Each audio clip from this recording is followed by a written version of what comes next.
Now, most people have been celebrating this holiday in America called Columbus Day.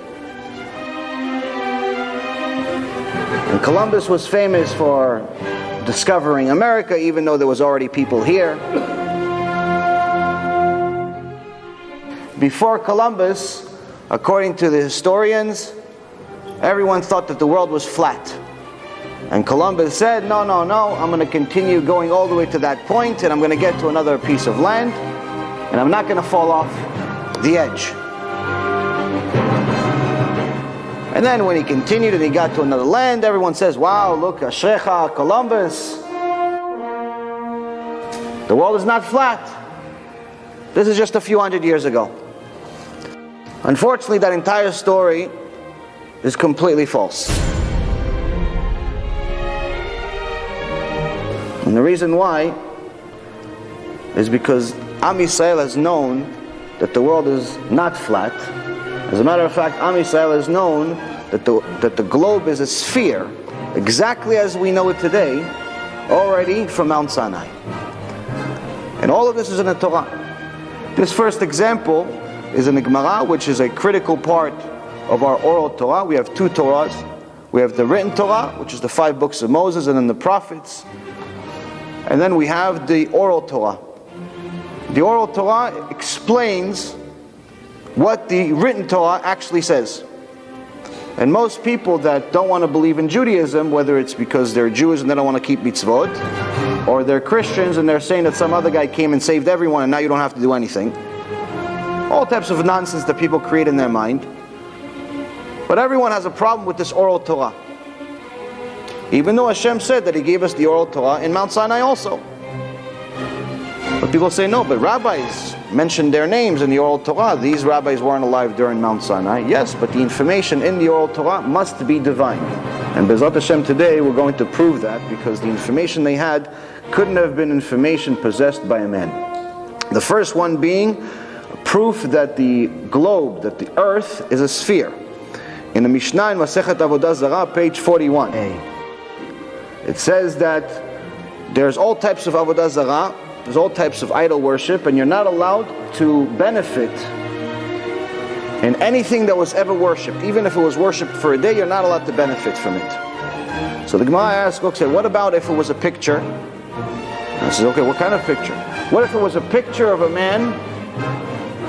I said, well, if it's a picture of a man holding a bird or holding a ball, you're not allowed to take it. It's like, okay, why the ball? Why the, what does it matter what he's holding?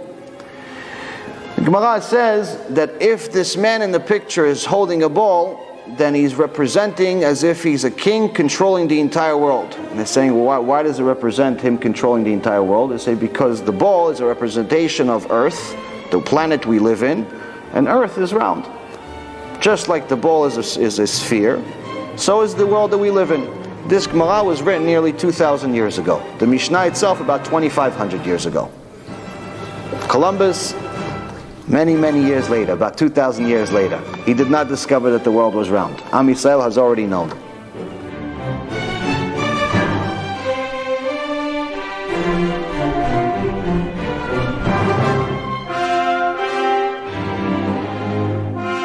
Now, in the Torah, we have a lot of things that in our current generation people get shaken up by. For example, when I tell people that if a Jew that does not keep Shabbat, according to the Halakha, according to the Rambam, he says that a Jew that doesn't keep Shabbat is considered a goy, is considered a Gentile.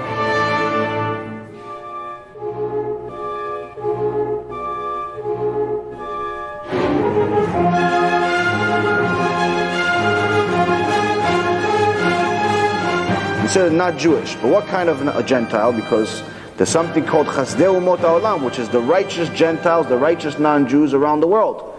Rambam says, no, not the righteous one. These are tzaddikim, they have Olam Haba. The Jew that's not keeping Shabbat, he's considered an idol worshiper. An idol worshiper. He doesn't keep Shabbat, he drives on Shabbat, he smokes cigarettes on Shabbat, watches TV on Shabbat, he's considered a complete idol worshiper. Now when I tell people this during the shul, it shakes them up. They go, what do you mean? I'm a Jew, my mom was a Jew, my dad was a Jew. I went to Beit Knesset 3 times last year. I give some tzedakah once in a while. What do you mean? I'm not a Jew. Well, according to the Rambam, you're not a Jew. Your Judaism is on suspension. You start keeping Shabbat, suspension's off. Now things like this shake people up. One time I told somebody this, and when he wanted to prove to me that he's a Jew, he took out his Israeli identification, which had on it Jewish. I told him, yes, you know what, you're right, but it doesn't work in Olam Haba because you can't take it.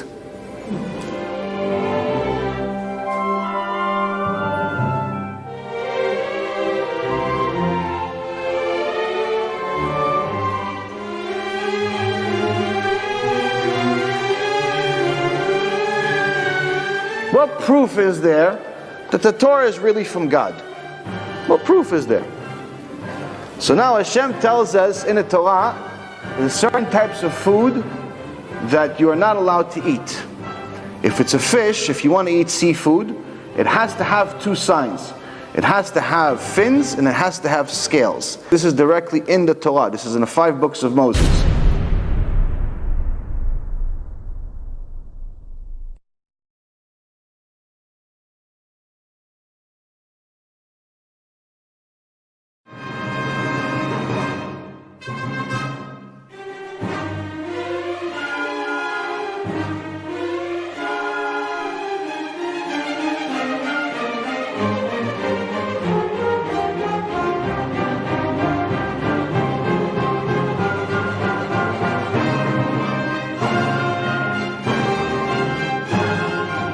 Hashem says, if a fish has fins and scales, it's kosher.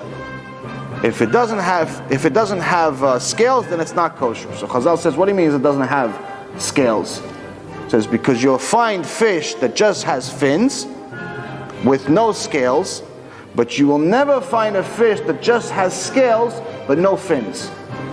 Which means that this information cannot come from mankind. Why? Because in order to, if you're going to write this in a book, and you want everyone to follow this book, then that means that you're not going to put something that could easily be proven wrong. If somebody goes, to the beach and fishes a fish, and they find a fish with just scales, you have yourself a mistake in the Torah, chas v'shalom. If there's one mistake in the Torah, the entire book is cancelled. There's no more Judaism. You no longer have to fast on Yom Kippur. You no longer have to keep Shabbat. There cannot be a mistake in the Torah. Why? Because it's divine. Divine means it's from God. God does not make mistakes.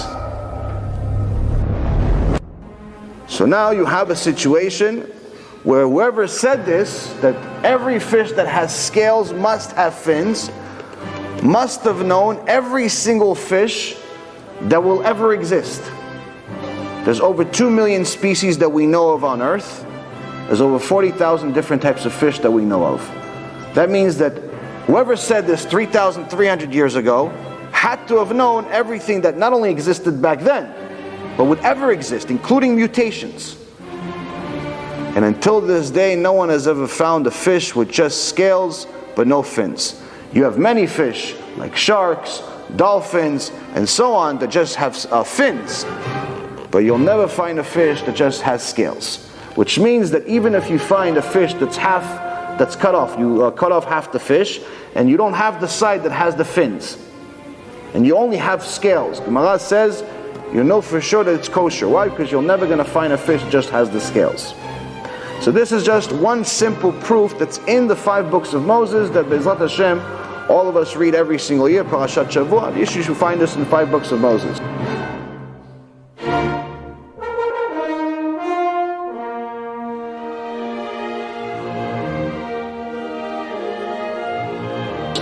Another thing the Torah says is in regards to the animals that we eat. Hashem is a big makpid. He's very, very stringent in regards to what we eat. And the reason why is he says that everything that you ever eat, whether it's ice cream, or it's a steak, or it's an apple, or anything that you're ever going to eat, is going to turn into blood. Whatever doesn't turn into blood will come out of your system. Now who told this food, whether it's a steak, to turn into blood, and then the apple comes in, it also turns into blood. And then on top of that, the burger also turns into blood, and the bun also turns into blood. How come it all turns into blood? Because obviously there's an intelligent designer behind all of this. Now this blood, according to Hashem, is part of your neshama, it's part of your soul, which means that you are what you eat.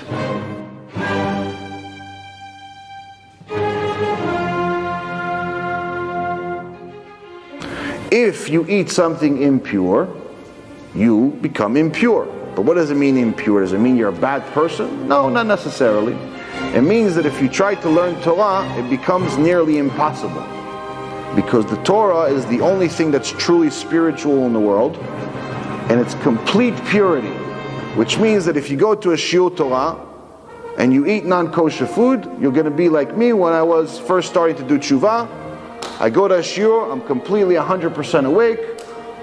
5.5 minutes into the shiur, I fall asleep. Why? Because the purity was too much for my neshama to take. So it takes some training and obviously takes some kosher food.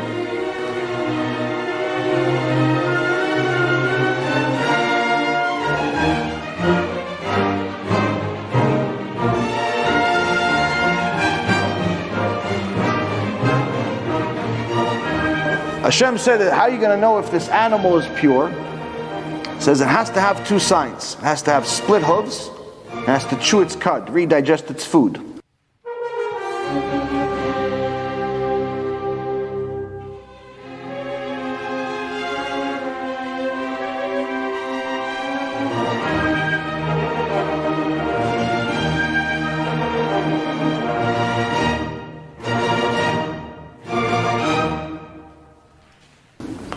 You can have approximately 10 different animals that he lists, a little bit more than 10 animals that actually have 10 species that have these two signs. The rest of the animals in the world will not have any sign. It's either two or nothing, except for there are 4 animals that have one sign: the pig, the herynx, the rabbit, and the camel. 4 animals. 4 animals only have one of the two signs. Every other animal either has 2 signs, which means it's kosher, and the rest of the animals in the world have nothing.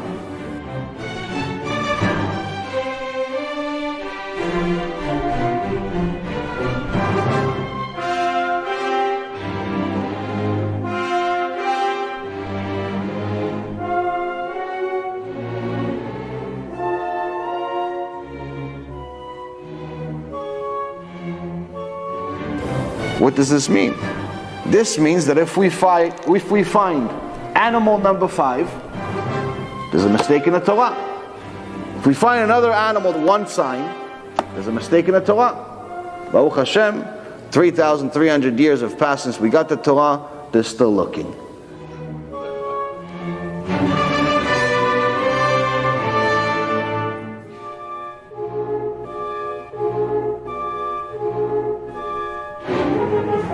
Another interesting thing that Hashem said about the animals, about kosher animals, that we didn't talk about in the last shiur, is that He wanted us to identify the kosher animal from the outside because that's easy for us to know, easier for us to identify. But there's also internal signs inside the animals. Now, according to Judaism, in order for an animal to be allowed for us, to be permitted for us to eat them, they have to be slaughtered in a kosher way. And slaughtered in a kosher way means that the animal cannot suffer, even for 1 second. Now if you look at a slaughter from the outside and you're not familiar with slaughtering, slaughtering looks really horrendous. It doesn't look like it's not painful, but there's actually scientific proof that it's not painful. All of the non-kosher animals, including mankind, have all of the blood at some point travels from the heart to the brain. Now someone is considered alive as long as there's blood going to the brain. As soon as the blood stops going to the brain, you're considered dead. It's not if the blood stops going to the heart. That's just a heart attack and BeEzrat HaShem somebody gets back. But as soon as there's no longer any more blood going to the brain, you're considered clinically dead. So now, as soon as we disconnect the blood from the brain of the animal's officially dead. Meaning that it's no longer functioning, it dies within a matter of less than a second. Now all of the animals have two veins that connect to the brain. On the bottom of their neck and on the top of their neck. Which means that regardless of, let's say for example, if this is the head of a horse, that means that there will be a vein on the bottom and a vein on the top. Even if we cut the vein, if we slaughter it on the bottom, there's still going to be blood coming from the top. Which means that until all the blood comes out of the bottom, he's still going to be alive and he's still going to suffer. He's going to feel the pain because he's still alive. There's still blood going to the brain from the top. So this means that there's no clean way to slaughter a horse or a camel or so on. But if you look at the kosher animals, if you look at the cow, you look at the lamb, you look at the ones that we're allowed to eat, the deer, there's only a few animals. There's a very unique thing about their creation. They also have two veins. But right before they get to the brain, both of the veins connect and become a single vein. Which means that when the rabbi slaughters the animal, he's only cutting one vein, and by the time the remaining blood goes from the end of the vein, from where you cut, to the brain, the animal is already dead. Which means that scientifically, it has never felt pain. If the animal feels pain, it's no longer kosher. So again, this is something that we wouldn't have known 3,300 years ago, unless God told us. And Hashem is telling us that if we have this kosher food, then we can learn His Torah, then we can connect to Him.